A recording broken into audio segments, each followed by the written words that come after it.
Sejalan dengan perkembangan zaman, seorang seniman dituntut untuk bisa memilah dan memilih antara idealisme, menekuni seni maupun beralih profesi untuk memenuhi kebutuhan hidup. Namun tidak sedikit seniman juga memilih menekuni seni untuk dijadikan pemenuhan kebutuhan hidup, tanpa harus mengorbankan seni itu sendiri.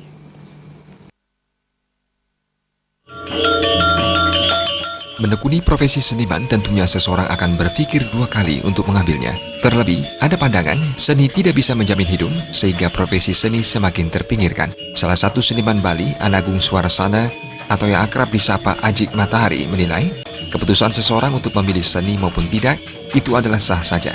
Tidak dapat dipungkiri, hidup ini perlu dana dan tidak hanya sikap idealisme. Namun dibalik itu, jika seni ditekuni dengan sungguh-sungguh, hal ini akan dapat dijadikan sebagai pedoman hidup. Hal ini terbukti dengan banyak seniman terkenal yang menekuni seni dengan sungguh-sungguh dapat menanggung hidup keluarganya. Sejalan dengan kemajuan zaman, maka seorang seniman dituntut untuk bisa bersaing dalam mengembangkan seni tanpa meninggalkan pakem yang ada. Banyak seni kontemporer yang saat ini dihasilkan para generasi muda sebagai bagian dari karya seni yang patut diacungi jempol.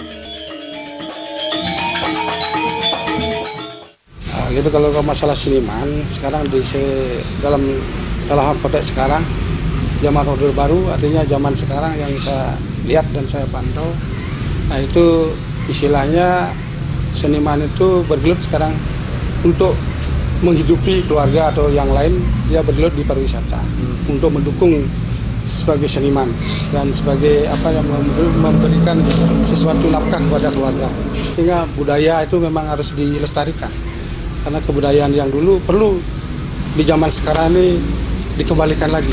Jadi supaya orang-orang yang asing, misalnya orang tamu-tamu yang datang ke sini melihat daripada konteks kita yang ada adat istiadat kita, budaya dan agama kita bisa berlangsung dengan baik.